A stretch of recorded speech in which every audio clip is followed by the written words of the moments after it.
yang sudah Budika podcast ya, ke HP kalian semuanya. Dan sekarang Budika hanya menekankan kembali mengulangi materi seperti yang Budika terangkan pada saat kita Zoom.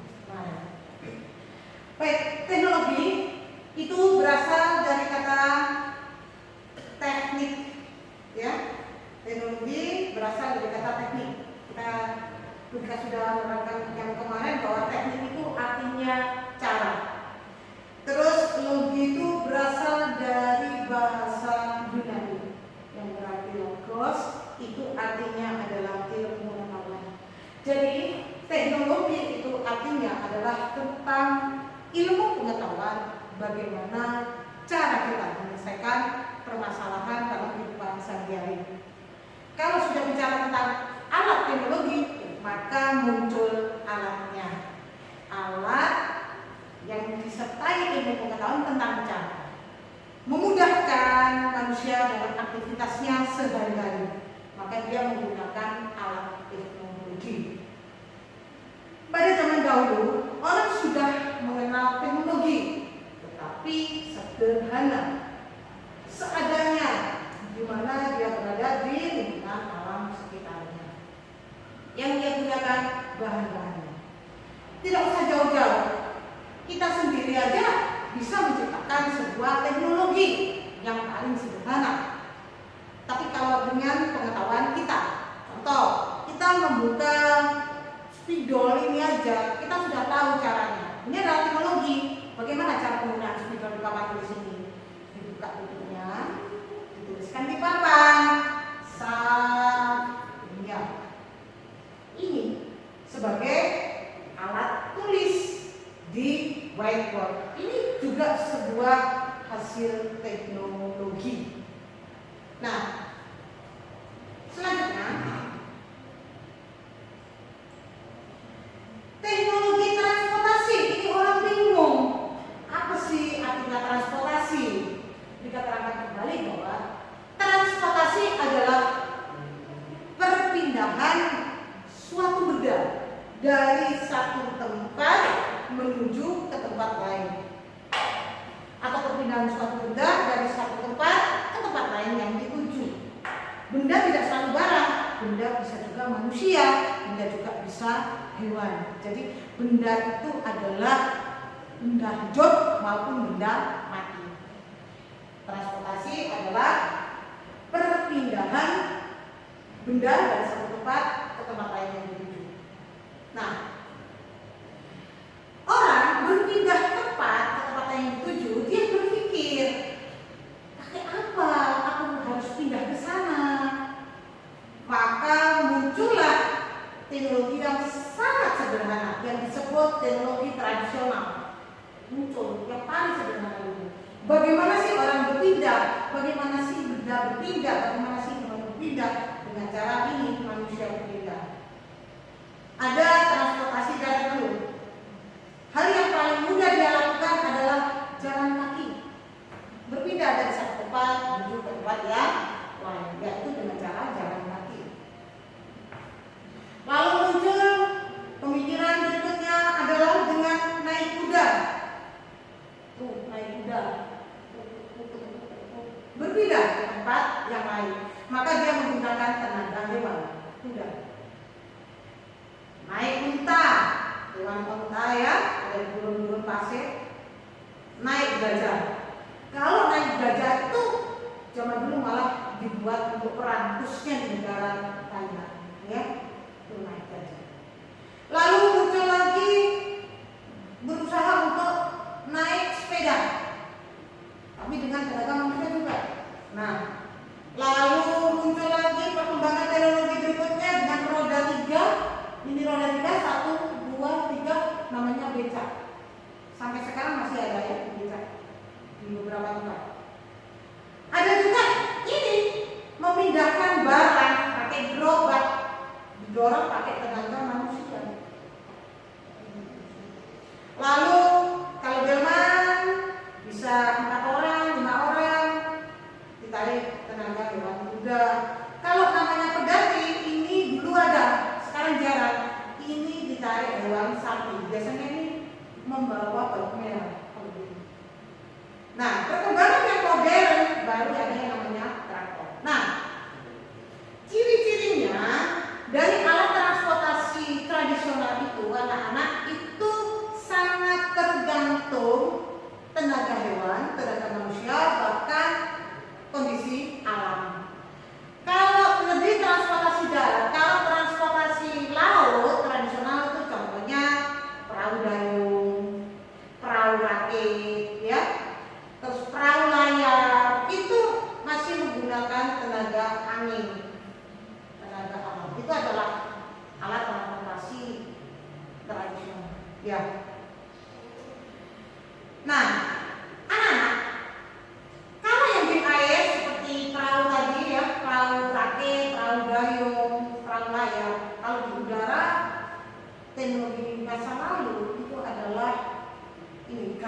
Gantole itu seperti apa namanya, kapal terbang, tapi orangnya harus lari dulu di bukit baru dia terjun ke bawah. Itu gantole.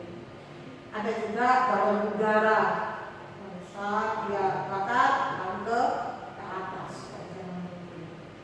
Sekarang kita akan beranjak ke transportasi yang modern. Modern itu cirinya sudah menggunakan mesin. Contohnya ada traktor. Lalu kalau untuk permainan anak-anak, skateboard, ya, yang dewasa juga bisa bermain skateboard, mobil, semuanya pakai mesin cirinya. Bahkan dia menggunakan bahan bakar minyak dan juga pakai listrik. Kalau nggak ada bahan bakar minyak, pakai listrik. Ya ada ya, contohnya sepeda motor listrik. Lalu pakai baterai lithium, ya. Itu teknologi masa kini atau modern. Angkot itu adalah angkutan kota, ya, transportasi umum. Bajai dulu ada, sekarang jarang. Ini juga produk, tapi dia termasuk juga dalam kategori modern karena dia sudah menggunakan mesin dan juga menggunakan minyak, yaitu bensin, ya. Kereta api juga sudah pakai mesin, berbahan bakar solar, bahkan sekarang pakai listrik. Kalau zaman dulu enggak, dia pakai bahan bakar mesin uap, itu pakai kayu, pohon-pohonnya sudah ditebang, kayunya dibakar keluar uap, atau pakai batu bara. Nah, itu tergolong teknologi masa lalu. Kalau apa itu namanya, kereta apinya masih pakai tenaga uap. Sekarang sudah modern, memakai listrik dan bahan bakar solar atau bensin. Orang berpikir lagi, Bu, apa itu produksi? Produksi adalah proses, ya. Proses produksi adalah pengolahan dari bahan mentah menjadi bahan jadi. Produksi. Produksi itu adalah membuat atau menghasilkan barang baru dari bahan mentah berubah menjadi barang jadi. Itu adalah produksi. Kita sering melihat di sekitar kita ada produksi tahu, maka orang itu membuat atau menghasilkan tahu. Produksi tempe, orang itu membuat atau menghasilkan tempe. Bahkan petani, jangan pernah salah, dia juga memproduksi beras. Kenapa?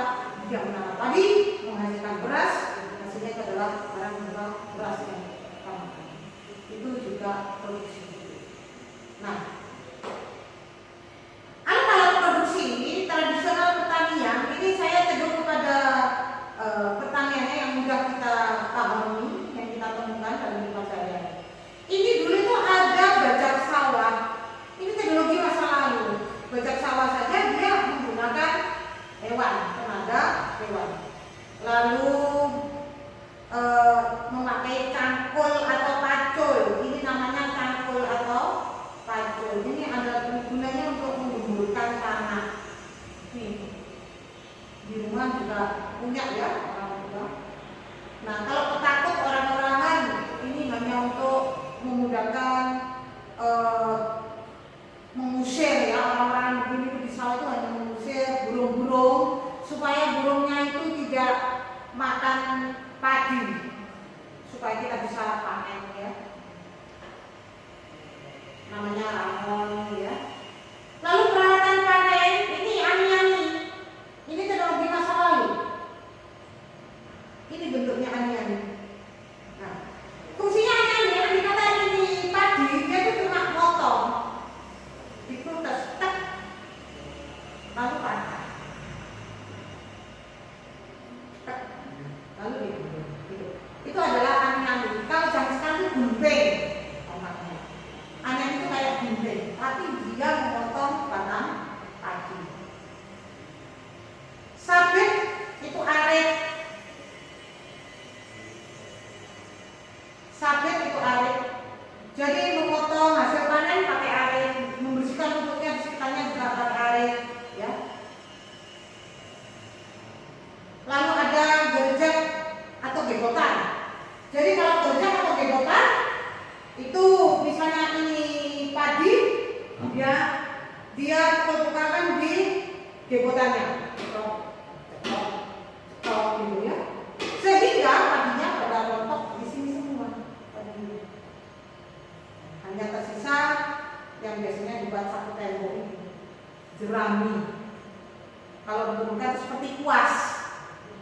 nyapu tembok. Ya, jerami itu buat nyapu tembok gitu ya. Seperti kuas. Tapi yang dibuat satu itu gamping. Dapur ya. Sampai sekarang sudah jarang. Nah, diberikan juga untuk peralatan untuk produksi adalah keranjang. Keranjang itu untuk mengisi hasil panen dari keranjang. Lalu penyimpanan hasil panen, kalau zaman dulu itu ada lumbung padi. Hasil panen taruh di sini beras-beras itu. Beras ditaruh di lumbung padi yang dinamakan bentuk. Ya, sebagai tempat menyimpan hasil panen. Dahulu petani tidak pernah menjual seluruh beras produksi mereka kepada tengkulak, tapi menyimpan padi di tempat yang disebut bentuk. Nah, lalu untuk memisahkan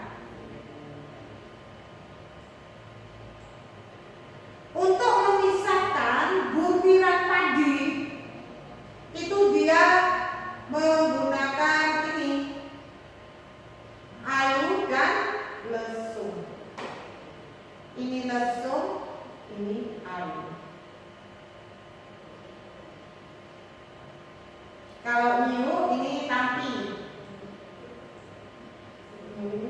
Jadi orang bilang itu tempe buat tempe beras. Produksi ya, alat produksi teknologi zaman dulu. Lalu tunggu dapurnya itu masih pakai begini. Kalau sekarang kita pakai kompor gas. Kalau dulu pakai tungku, ini bahan bakarnya kayu.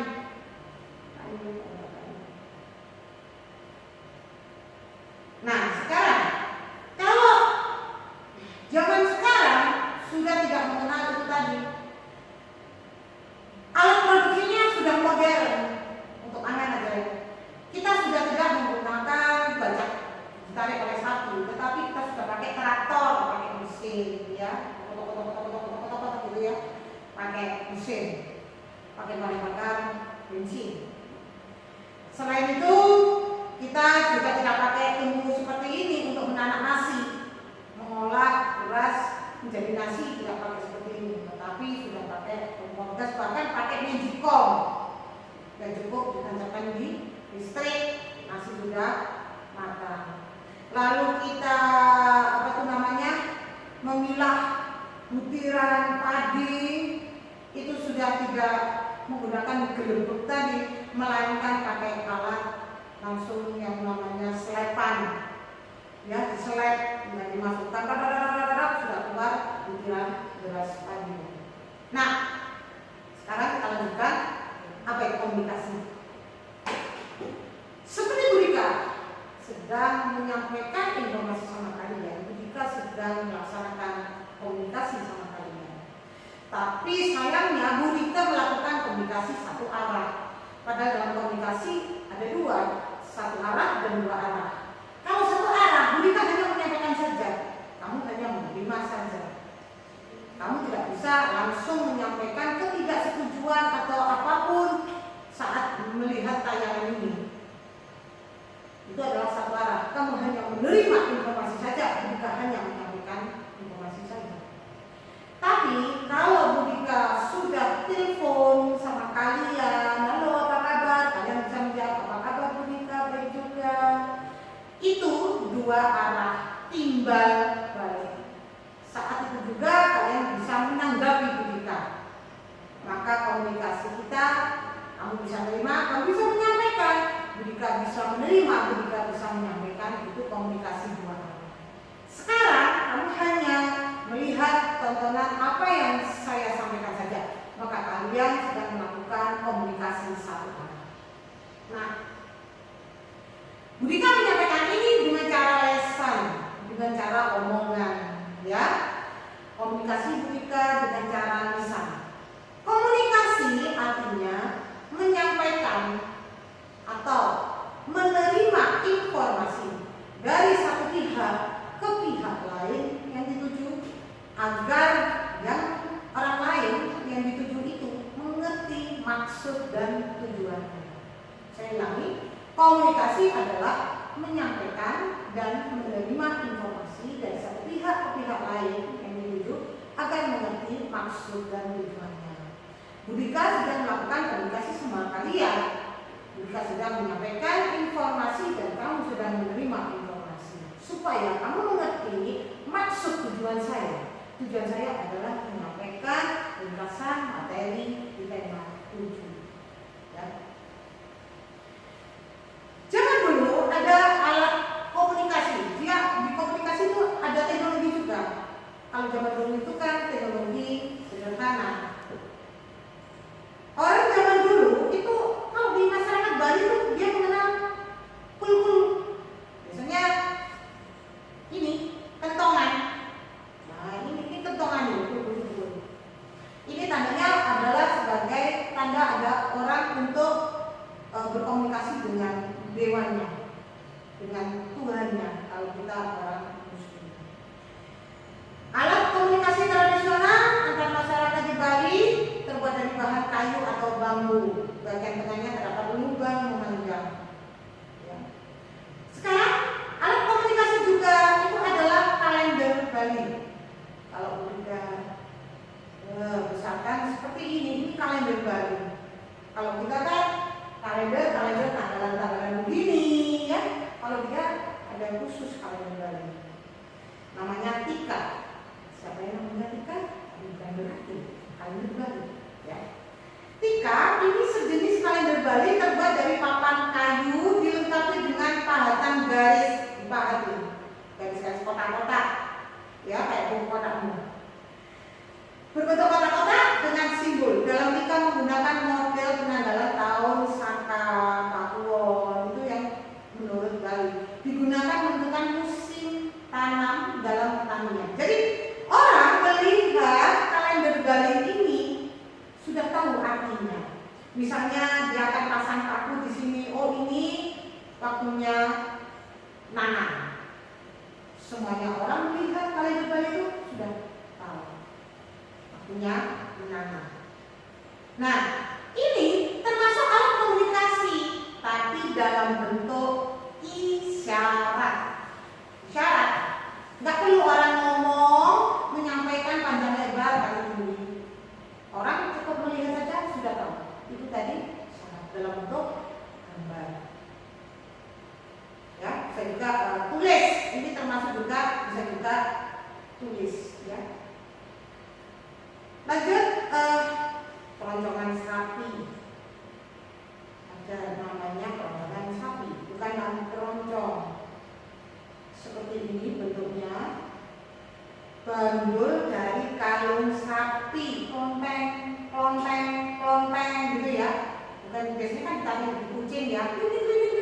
Tapi kayak keroncongan sapi, klonteng bandul yang dipakai sapi. Tapi ini dari kayu yang sudah tua. Kalau ada sapi berjalan, maka dari keroncongan sapi ini akan keluar suara. Kalau ada keluar suara, orang sudah tahu tanpa diberitahu sapi milik orang. Semua orang melihat, oh sapi ada berbunyi itu, berarti itu ada pemiliknya. Nah, itu adalah salah satu alat komunikasi. Nah, kalau di Jawa nih kentongan. Nah, di Jawa dimanapun kita tahu nih kentongan dari bambu yang didorong. Kalau terus itu tanda bahaya. Biasanya masih di desa-desa. Zaman dulu pakai ini sebelum ada telepon dan lain-lain. Orang itu mengamati dari isyarat suara. Kalau sekarang kentongannya agak kecil gitu ya, dipukul tiktok, itu pasti orang jual bakso. Gak mungkin orang jual es. Tiktok, so bakso gak mungkin. Tiktok, es, ini es, aku mau beli es, gak mungkin. Maka itu juga berfungsi sebagai isyarat komunikasi dalam bentuk isyarat. Nah, tiktok itu berarti menjual. Daun lontar itu bentuknya seperti ini. Nah, zaman dahulu itu menggunakan daun lontar berupa kelopak itu batangan-batangan. Daun lontar sarana dalam menulis surat. Ini adalah komunikasi secara tertulis.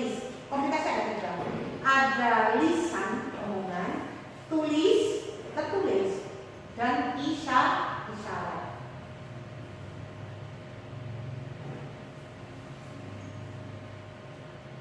Lonceng masih ada sampai sekarang, itu juga sebagai tanda isyarat. Biasanya di gereja. Kalau dulu sekolah SD pakai lonceng, tidak pakai bel. Kalau kita kan pakai bel.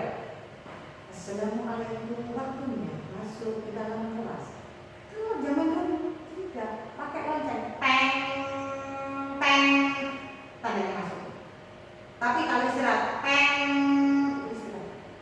Nah itu lonceng. Jadi orang cukup mendengarkan suara lonceng itu sudah tahu maknanya apa dan dia melakukan kegiatan sesuai yang dia bisa lakukan. Nah dulu surat itu tidak dikirim oleh Pak Pos, tapi burung merpati pos. Burung merpati ini, merpati ini harus satu jodoh, harus sepasang, si laki dan si perempuan, ya. Pemilik laki-laki burung merpatinya ini Budika pegang. Pemilik perempuan burung merpatinya dipegang kamu. Kalau Budika kirim surat, misalnya ini burung merpati, Budika tulis pesan, Budika ikatkan di leher burung merpati. Merpati ini Budika terbangkan, walaupun kota kita beda. Budika terbangkan, maka merpati ini secara insting perasaannya dia akan mendekati atau mencari merpati perempuan. Lah merpati perempuan itu ada di kamu, maka surat ini nyampe ke kamu. Merpati laki-laki ini menuju ke merpati perempuan. Surat itu nyampe ke kamu. Kamu ingin membalasnya juga begitu, ya. Merpatimu itu kamu pasang kalung kembali ke kamu. Dia itu sudah tahu rumahnya dia berada di. Dia kembali pulang ke. Jadi ini Pak Pos spesial. Kalau ngirim surat hanya berdua, pakai merpati dua.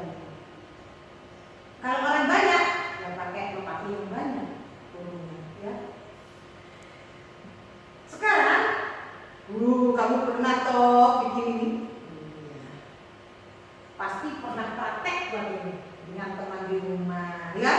Caranya kaleng, dilobangi tengahnya, ya. Baru diberi benang, benangnya ditali dulu di batang apa itu namanya, kalau kamu pakai penembah itu lidi, potong, ya, supaya nggak halo, tapi harus nggak boleh kendor, harus suara itu merambat di tali ini, jadi terdengar, ya, kalian itu suara. Karena dihubungkan dengan benar dan bisa mendengar suara orang dengan jarak tertentu, menjadi alat komunikasi tradisional juga. Jaraknya tertentu, cuma sedikit berapa meter gitu ya, 5 sampai 10 meter. Lalu ada perkembangan tidak lagi dengan burung merpati, lalu alat komunikasi berkembang lagi menjadi surat ditulis di kertas karena tidak mengenal, tapi dikirim lewat pos ke kantor pos sana, ya, diantarkan oleh Bapak Pos. Lalu ada zaman dulu lagi, ini sudah termasuk zaman dulu karena sekarang sudah nggak pakai ini, jarang sekali, cukup pakai SMS, ya, chatting ataupun begini. Terompet menghasilkan suara ini juga sebagai kode. Kalau dulu itu sebagai isyarat pelaksanaan perang dimulai. Langsung kelompok kanan dengan kelompok kiri hadap-hadapan langsung berperang. Jerat pakai tombak, pakai keris dan lain-lain. Itu zaman dulu dipakai, ya. Ada yang pakai senjata, pistol dan lain-lain. Asap ini sebagai alat komunikasi, jangan salah. Bukan sembarang asap. Orang membuat asap di suatu tempat itu sebagai isyarat dia mohon pertolongan. Misalnya, dia tersesat di hutan, dia tidak tahu arah, tapi ada pesawat yang lewat, ada orang di atas bukit yang tahu, maka dia membuat api supaya muncul asap. Secara tidak langsung, orang yang di bukit tahu bawah, kok ada asap, dia akan menghampiri ke sumber asap tersebut. Maka di situ ada orang yang perlu pertolongan. Itu sebagai alat komunikasi. Ada yang mengatakan mistik. Oke, masa itu efektif pakai asap lalu bacakan mantra, itu kalau orang zaman dulu. Sekarang sudah mengenal agama. Kalau dulu belum beragama, ya. Dia masih animisme, dinamisme, menggunakan asap itu malah dibuat komunikasi dengan hal-hal yang tidak nyata, ya, dengan menunjukkan roh-roh nenek moyang. Yang berikutnya adalah ini, prasasti. Prasasti itu adalah tulisan pada batu. Nah, ini sebagai tanda. Kalau ini adalah Raja Mulawarman, ya, yang ada di Jawa Barat ini, sebagai tanda bahwa raja pernah menginjakkan kakinya di sini sebagai tanah kekuasaan.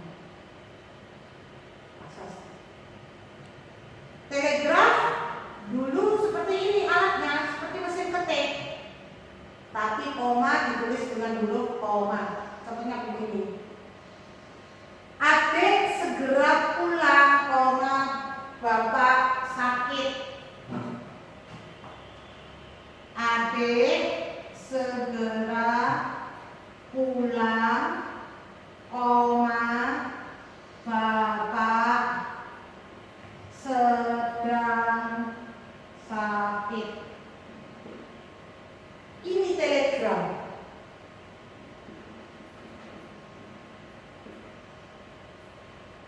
Caranya gimana? Di kantor pos setiap katanya ini berbayar. Misalnya satu kata sama dengan 500 rupiah. Maka bayar berapa? 1, 2, 3, 4, 5, 6, 7. 1000, 2000, 3000, maka 3.500 biaya. Membayar di kantor pos. Dengan uang 3.500 kamu bisa menyampaikan telegram ke orang tuamu di lain daerah. Misalnya seperti itu. Itu dulu, sekarang tidak ada. Gong sebagai bentuk isyarat juga. Gamelan, musik, jangan salah, musik itu juga sebagai alat komunikasi. Dari nyanyian-nyanyiannya itu untuk menyampaikan informasi, bahkan nasihat-nasihat tentang larangan dilakukan, tentang kebaikan yang harus dilakukan, ya, itu bisa lewat musik sebagai alat komunikasi. Trompet, keong, ini ditiup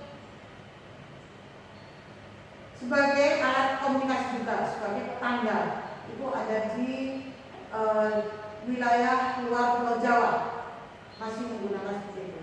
Peluit itu juga komunikasi. Orang nggak perlu teriak berhenti, tidak perlu. Pak parkir pakai peluit, prit, artinya mobil maju, prit, prit, berhenti, sebagai isyarat. Kalau ini jelas kode tangan dengan isyarat. Biasanya masih kita gunakan kepada teman-teman atau saudara kita yang tunawicara atau bisu, dia menggunakan ini A, B, C, ya. Bendera juga sebagai simbol. Ini sebagai alat komunikasi. Di mana bendera itu, misalnya ya merah putih, kita naikkan di tiang paling atas negara Indonesia, maka itu sebagai tanda komunikasi bahwa wilayah itu adalah wilayah kekuasaan negara Indonesia. Tidak boleh diganti oleh bendera yang lain. Ya, alat komunikasi.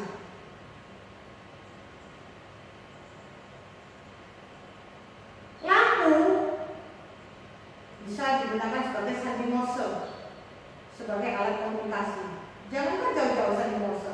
Kamu tahu lampu merah, kuning, hijau, stopan. Itu alat komunikasi. Merah tanda berhenti, kuning tanda hati-hati, hijau tanda jalan. Tanpa ada suara, orang melihat langsung orang patuh. Itu sebagai isyarat. Api unggun sama ya dengan tadi, penggunaan asap sebagai alat komunikasi. Ada juga loh, anjing digunakan sebagai alat komunikasi untuk hal-hal tertentu. Ini masih klasik. Kenapa? Suara anjing kalau itu berarti tandanya ada orang asing yang tidak dikenal. Maka orang bisa mengetahui dari suara anjing itu orang menghampiri suatu lokasi bila ada suara anjing.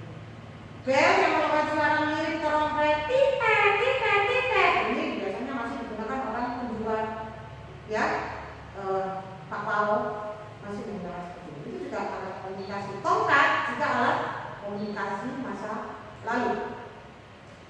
Tongkat ini bisa berguna sebagai alat komunikasi. Itu adalah contohnya, kalau tongkat diberdirikan atau diketukkan 3 kali, orang penguasa, zaman dulu kerajaan, orang penguasa menandakan bahwa menyatakan kemarahannya, misalnya menangkap orang asing yang sedang ditemui oleh raja. Itu penggunaan tongkat. Itu sebagai alat komunikasi juga bisa. Kalau alat komunikasi modern, telepon, walaupun telepon begini sudah dikatakan modern, maksudnya bukan tradisional, walaupun alatnya sudah kuno. Kenapa? Karena dia sudah memakai mesin dan listrik. Apalagi kalau handphone, kamu sudah tidak asing lagi. Orang media cetak, alat komunikasi satu alat, ya. Orang bisa mendapatkan informasi dari orang. Orang bisa menyampaikan informasi juga melalui orang. Televisi satu alat juga alat komunikasi.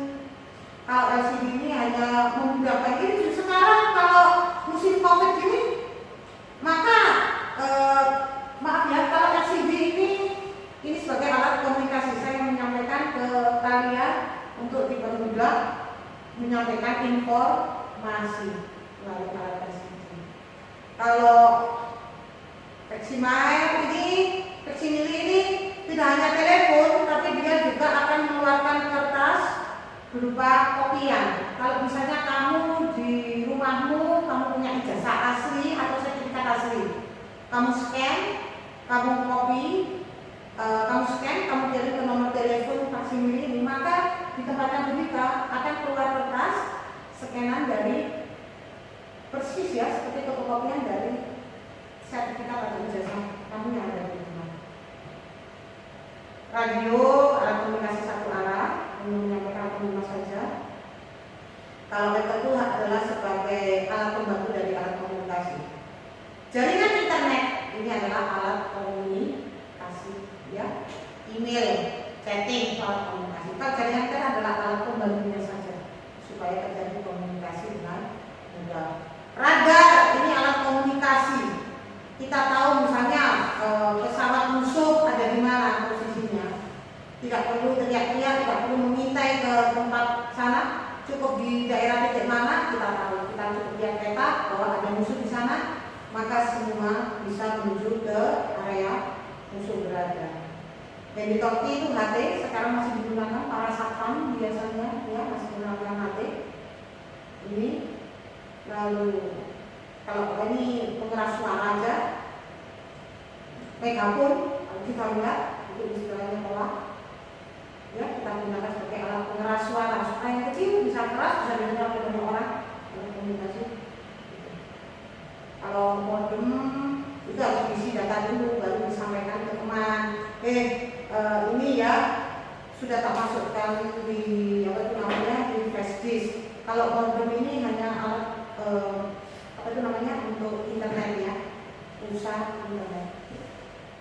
Nah, smartwatch itu artinya ini apa jam tangan yang bisa juga untuk telepon, untuk menyimpan data, ya.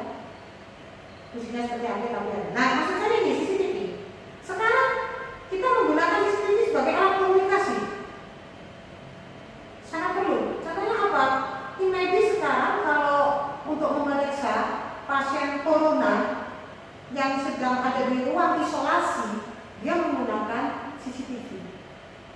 Kalau memang betul-betul dibutuhkan oleh pasien, baru perawat itu masuk dengan kelengkapan seragamnya supaya tidak tertular virus corona.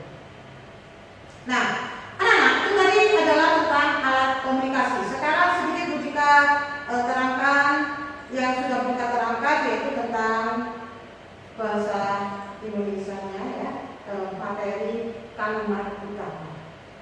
Nah, mencari kalimat utama dalam paragraf, ini misalnya paragraf ya, sebuah paragraf ini kita akan bersama dua. Nah, ada kata-kata beberapa kuliner tradisional mengalami sejumlah inovasi. Baru bla-bla-bla. Ini disebut kalimat utama, kalimat pertama.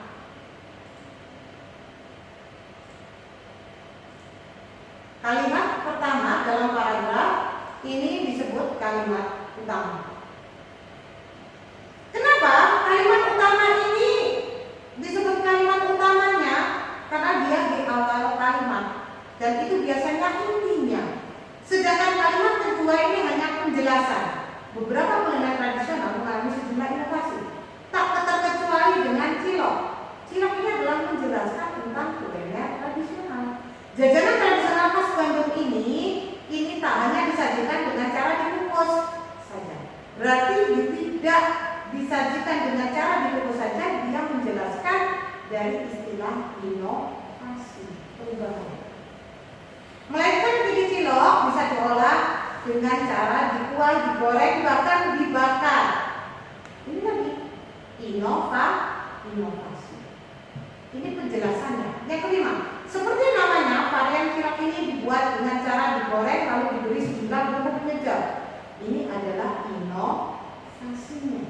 Adapun bumbu-bumbu tersebut antara lain bumbu kacang, bumbu kacang dan bumbu kacang juga diberi cabai. Ini adalah inovasi. Kuliner atau makanan tradisional yang sudah mengalami inovasi. Jadi inovasinya apa saja? Tidak hanya dibungkus, tapi sudah diberi kuah, digoreng, bahkan dibakar. Selain itu inovasinya apa? Digoreng. Selain itu variannya apa? Diberi beberapa bumbu penyedap, lalu diberi bumbu kacang dan juga cabai. Sehingga makanan ini cukup populer di Bandung, ditemui di hampir setiap sudut kota Bandung. Itu semuanya penjelas dari kalimat utama ini. Kata kuncinya adalah beberapa kuliner tradisional mengalami sejumlah inovasi. Nah, inilah kalimat utama adalah kalimat pertama dalam paragraf. Jadi kalau kamu disuruh mencari kalimat utama itu gampang. Kalimat pertama yang ada di paragraf, intinya. Sedangkan kalimat lain hanya pendukung. Nah, sekarang kita bicara tentang olahraga. Nah ya, teknik dasar berenang. Berenang yang paling utama adalah teknik pernafasan. Harus bisa ya mengukur tentang nafas, mengatur nafas. Itu kunci utama orang berenang. Dengan cara apa? Dengan cara dilatih. Berdiri di tepi kolam, dengan wajah berada di atas permukaan air, tarik nafas dengan mulut, tahan beberapa menit. Jadi gini, misalnya ini air,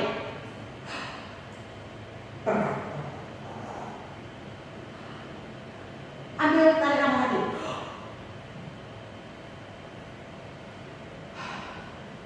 Jadi menahan nafas. Teknik mengapung harus bisa mengambang, ngapung. Misalnya ini air, kamu harus bisa ngapung di atas permukaan air. Meluncur, lurus, meluncur, ya sambil digerakkan kaki yang di belakang digerakkan, kaki tangan lurus sambil mengapung, ya. Kalau kayak renang, kalian belum ya, kayak kakak yang kayak dasar, kayak bebas, kayak punggung, kayak sarana olahraga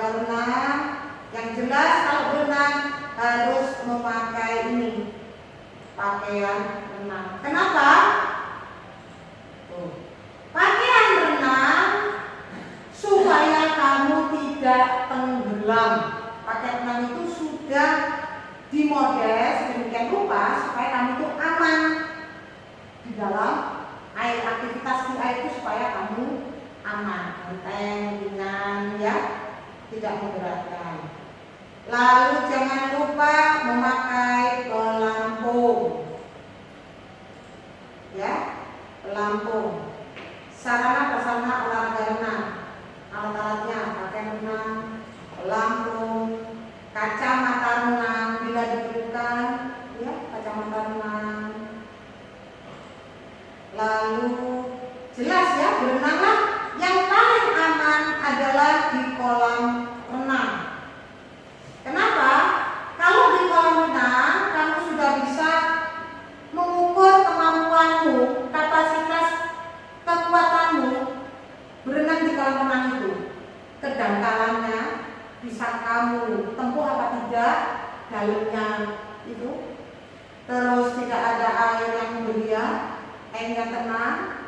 Terus jaraknya dari tembok sini menuju tembok sana bisa kamu tempuh. Jadi lebih aman di kolam renang. Dan tentunya harus ada pengawasan, tidak boleh sendirian bila berenang. Pencatat waktu dan lintasan, kalau start ini nggak butuh untuk yang sudah mahir.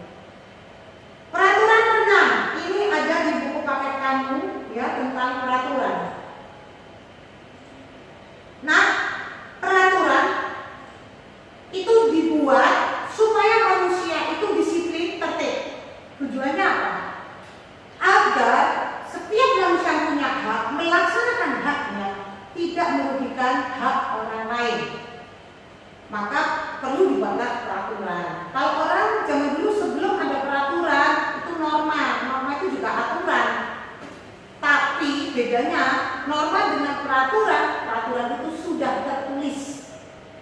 Peraturan itu tertulis, disahkan oleh pihak yang berwenang. Contoh, di sekolah ada peraturan sekolah, disahkan oleh ibu kepala sekolah yang berwenang, yang tertinggi, yang memiliki jabatan tertinggi. Kalau kolam renang ada peraturan renangnya, tentunya sudah disahkan oleh pemilik renang itu.